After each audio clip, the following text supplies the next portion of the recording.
Chapter 4 of The Hound of the Baskervilles, by Sir Arthur Conan Doyle. This recording is in the public domain. Read by Bob Newfeld. Chapter 4 Sir Henry Baskerville. Our breakfast-table was cleared early, and Holmes waited in his dressing-gown for the promised interview.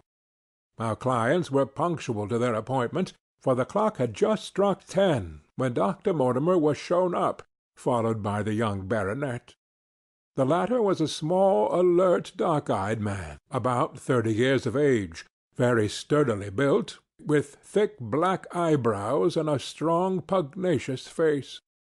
He wore a ruddy-tinted tweed suit, and had the weather-beaten appearance of one who has spent most of his time in the open air. And yet there was something in his steady eye and the quiet assurance of his bearing which indicated the gentleman. "This is Sir Henry Baskerville," said Dr. Mortimer. "Why, yes," said he, "and the strange thing is, Mr. Sherlock Holmes, that if my friend here had not proposed coming round to you this morning, I should have come on my own account. I understand that you think out little puzzles, and I've had one this morning which wants more thinking out than I am able to give it. Pray take a seat, Sir Henry. Do I understand you to say that you have yourself had some remarkable experience since you arrived in London?" "Nothing of much importance, Mr. Holmes. Only a joke, as like as not. It was this letter, if you can call it a letter, which reached me this morning." He laid an envelope upon the table, and we all bent over it. It was of common quality, grayish in colour. The address, Sir Henry Baskerville, Northumberland Hotel, was printed in rough characters, the postmark Charing Cross, and the date of posting the preceding evening. "Who knew that you were going to the Northumberland Hotel?" asked Holmes, glancing keenly across at our visitor. "No one could have known. We only decided after I met Dr. Mortimer. But Dr. Mortimer was no doubt already stopping there." "No, I had been staying with a friend," said the doctor. "There was no possible indication that we intended to go to this hotel." "Some one seems to be very deeply interested in your movement." Out of the envelope he took a half-sheet of foolscap paper, folded into 4. This he opened and spread flat upon the table. Across the middle of it a single sentence had been formed by the expedient of pasting printed words upon it. It ran, "As you value your life or your reason, keep away from the moor." The word moor only was printed in ink. "Now," said Sir Henry Baskerville, "perhaps you will tell me, Mr. Holmes, what in thunder is the meaning of that, and who it is that takes so much interest in my affairs?" "What do you make of it, Dr. Mortimer? You must allow that there is nothing supernatural about this, at any rate." "No, sir. But it might very well come from someone who was convinced that the business is supernatural." "What business?" asked Sir Henry sharply. "It seems to me that all of you gentlemen know a great deal more than I do about my own affairs." "You shall share our knowledge before you leave the room, Sir Henry. I promise you that," said Sherlock Holmes. "We will confine ourselves for the present, with your permission, to this very interesting document, which must have been put together and posted yesterday evening. Have you yesterday's Times, Watson?" "It is here, in the corner." "Might I trouble you for it? The inside page, please, with the leading articles." He glanced swiftly over it, running his eyes up and down the columns. "Capital article this on free trade. Permit me to give you an extract from it. Quote, 'You may be cajoled into imagining that your own special trade or your own industry will be encouraged by a protective tariff, but it stands to reason that such legislation must in the long run keep away wealth from the country diminish the value of our imports, and lower the general conditions of life in this island." "What do you think of that, Watson?" cried Holmes in high glee, rubbing his hands together with satisfaction. "Don't you think that is an admirable sentiment?" Dr. Mortimer looked at Holmes with an air of professional interest, and Sir Henry Baskerville turned a pair of puzzled dark eyes upon me. "I don't know much about the tariff and things of that kind," said he, "but it seems to me we've got a bit off the trail so far as that note is concerned." "On the contrary, I think we are particularly hot upon the trail, Sir Henry. Watson here knows more about my methods than you do, but I fear that even he has not quite grasped the significance of this sentence." "No, I confess that I see no connection." "And yet, my dear Watson, there is so very close a connection that the one is extracted out of the other. You, your, life, reason, value, keep away from thee. Don't you see now whence these words have been taken? By thunder, you're right. Well, if that isn't smart!" cried Sir Henry. "If any possible doubt remained, it is settled by the fact that keep away and from the are cut out in one piece." "Well now, so it is. Oh, really, Mr. Holmes, this exceeds anything which I could have imagined," said Dr. Mortimer, gazing at my friend in amazement. "I could understand any one saying that the words were from a newspaper, but that you should name which, and add that it came from the leading article, is really one of the most remarkable things which I have ever known. How did you do it? I presume, Doctor, that you could tell the skull of a negro from that of an Eskimo?" "Oh, most certainly." "But how?" "Because that is my special hobby. The differences are obvious. The supraorbital crest, the facial angle, the maxillary curve, But this is my special hobby, and the differences are equally obvious. There is as much difference to my eyes between the leaded bourgeois type of a Times article and the slovenly print of an evening halfpenny paper as there could be between your negro and your Eskimo. The detection of types is one of the most elementary branches of knowledge to the special expert in crime, though I confess that once when I was very young I confused the Leeds Mercury with the Western Morning News. But a Times leader is entirely distinctive, and these words could have been taken from nothing else. As it was done yesterday, the strong probability was that we should find the words in yesterday's issue." "So far as I can follow you, then, Mr. Holmes," said Sir Henry Baskerville, "some one cut this message with a scissors." "Nail scissors," said Holmes. "You can see that it was a very short-bladed scissors, since the cutter had to take 2 snips over 'keep away.' "That is so. Some one then cut out the message with a pair of short-bladed scissors, pasted it with paste—" "Gum," said Holmes. "With gum on the paper. But I want to know why the word Moor should have been written." "Because he could not find it in print. The other words were all simple, and might be found in any issue, but Moor would be less common." "Why, of course. That would explain it. Have you read anything else in this message, Mr. Holmes?" "There are 1 or 2 indications. And yet the utmost pains have been taken to remove all clues. The address, you observe, is printed in rough characters, but the Times is a paper which is seldom found in any hands but those of the highly educated. We may take it, therefore, that the letter was composed by an educated man who wished to pose as an uneducated one, and his effort to conceal his own writing suggests that the writing might be known, or come to be known, by you. Again, you will observe that the words are not gummed on in an accurate line, but that some are much higher than others. Life, for example, is quite out of its proper place.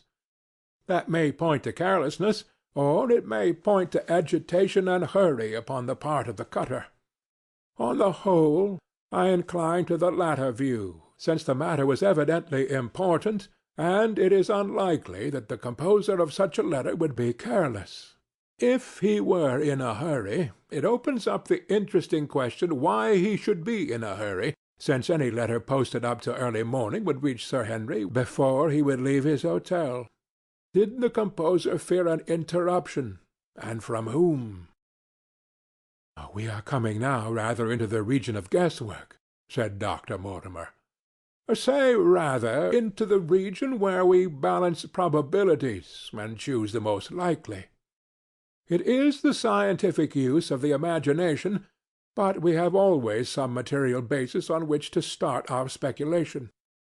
Now, you would call it a guess, no doubt, but I am almost certain that this address has been written in a hotel." "How in the world can you say that?"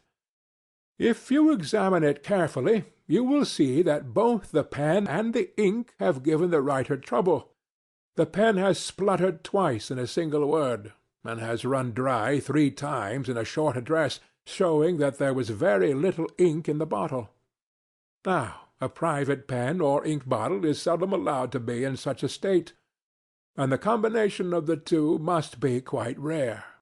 But you know the hotel ink and the hotel pen, where it is rare to get anything else. Yes, I have very little hesitation in saying that could we examine the waste-paper baskets of the hotels around Charing Cross until we found the remains of the mutilated Times leader, we could lay our hands straight upon the person who sent this singular message. Hello! Hello! What's this?" He was carefully examining the foolscap upon which the words were pasted, holding it only an inch or 2 from his eyes. "Well?" "Nothing," he said, throwing it down. "It is a blank half-sheet of paper, without even a water-mark upon it. I think we have drawn as much as we can from this curious letter. And now, Sir Henry, has anything else of interest happened to you since you have been in London?" "Why, no, Mr. Holmes, I think not. You have not observed any one follow or watch you?"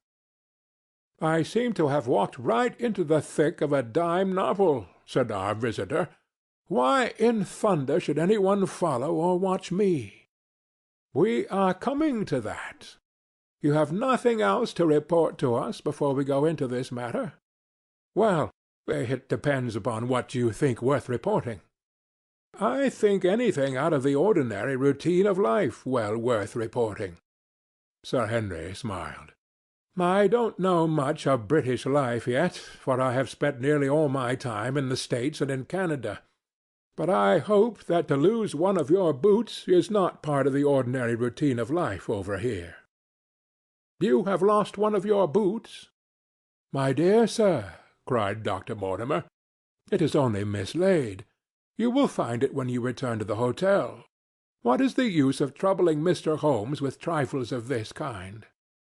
"Well, he asked me for anything outside the ordinary routine." "Exactly," said Holmes, "however foolish the incident may seem. You have lost one of your boots, you say?" "Well, mislaid it, anyhow.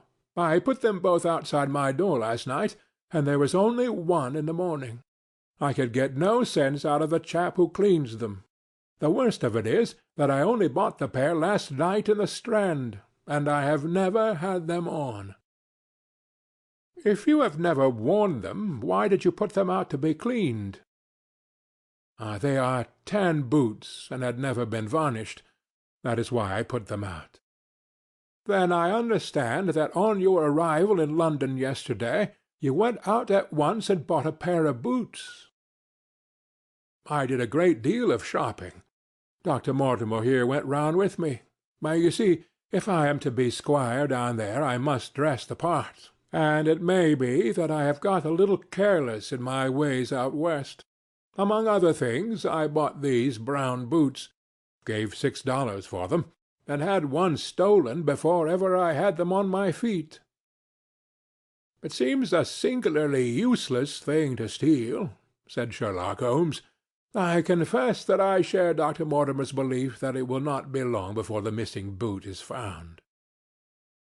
"And now, gentlemen," said the baronet with decision, "it seems to me that I have spoken quite enough about the little that I know. It is time that you kept your promise, and gave me a full account of what we are driving at." "Your request is a very reasonable one," Holmes answered. "Dr. Mortimer, I think you could not do better than to tell your story as you told it to us." Thus encouraged, our scientific friend drew his papers from his pocket and presented the whole case as he had done upon the morning before. Sir Henry Baskerville listened with the deepest attention, and with an occasional exclamation of surprise. "Well, I seem to have come into an inheritance with a vengeance," said he, when the long narrative was finished. "Of course I've heard of the hound ever since I was in the nursery. It's the pet story of the family, though I never thought of taking it seriously before. But as to my uncle's death, well, it all seems boiling up in my head, and I can't get it clear yet. You don't seem to have quite made up your mind whether it's a case for a policeman or a clergyman." "Precisely. And now there's this affair of the letter to me at the hotel. I suppose that fits into its place. It seems to show that someone knows more than we do about what goes on upon the moor," said Dr. Mortimer. "And also," said Holmes, "that someone is not ill-disposed towards you, since they warn you of danger. Or it may be that they wish for their own purposes to scare me away." "Well, of course, that is possible also. I am very much indebted to you, Dr. Mortimer, for introducing me to a problem which presents several interesting alternatives, but the practical point which we now have to decide, Sir Henry, is whether it is or is not advisable for you to go to Baskerville Hall." "Why should I not go?" "There seems to be danger." "Do you mean danger from this family fiend, or do you mean danger from human beings?" "Well, that is what we have to find out." "Whichever it is, my answer is fixed. There is no devil in hell, Mr. Holmes, and there is no man upon earth who can prevent me from going to the home of my own people, and you may take that to be my final answer." His dark brows knitted, and his face flushed to a dusky red as he spoke. It was evident that the fiery temper of the Baskervilles was not extinct in this their last representative. "Meanwhile," said he, "I have hardly had time to think over all that you have told me. It's a big thing for a man to have to understand and to decide at one sitting.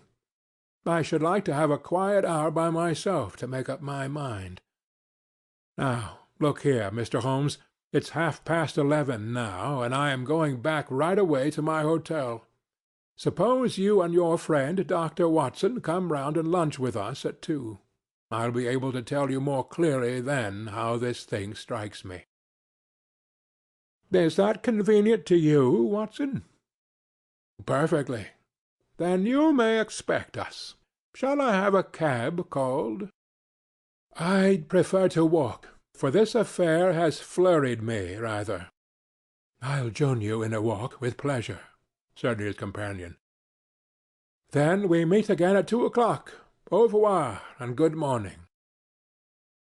We heard the steps of our visitors descend the stair, and the bang of the front door.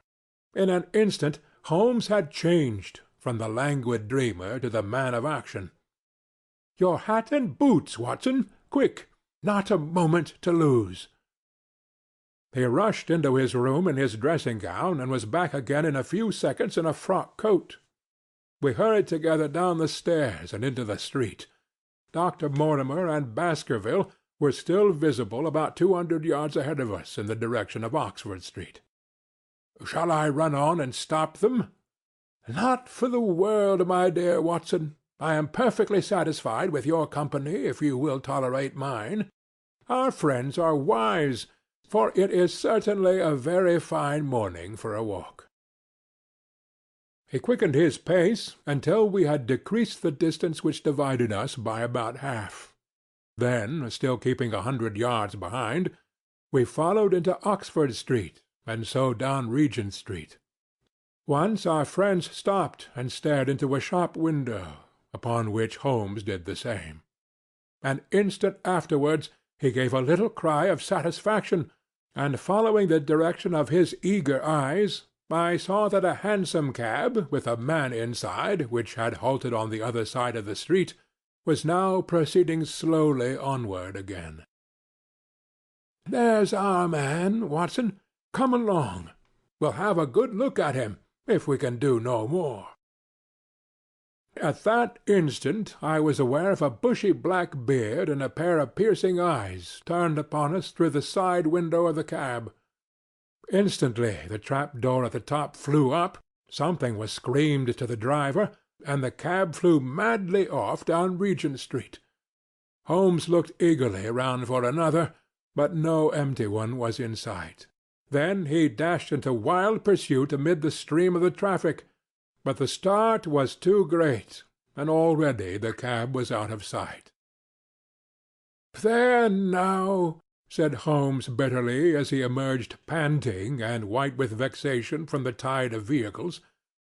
"Was ever such bad luck and such bad management too? Watson, Watson, if you are an honest man you will record this also and set it against my successes." "Who was the man?" "I have not an idea." "A spy?" "Well, it was evident from what we have heard that Baskerville has been very closely shadowed by some one since he has been in town. How else could it be known so quickly that it was the Northumberland Hotel which he had chosen? If they had followed him the first day, I argued that they would follow him also the second. You may have observed that I twice strolled over to the window while Dr. Mortimer was reading his legend. Yes, I remember. I was looking out for loiterers in the street, but I saw none. We are dealing with a clever man, Watson. This matter cuts very deep, and though I have not finally made up my mind whether it is a benevolent or malevolent agency which is in touch with us, I am conscious always of power and design. When our friends left, I at once followed them, in the hopes of marking down their invisible attendant.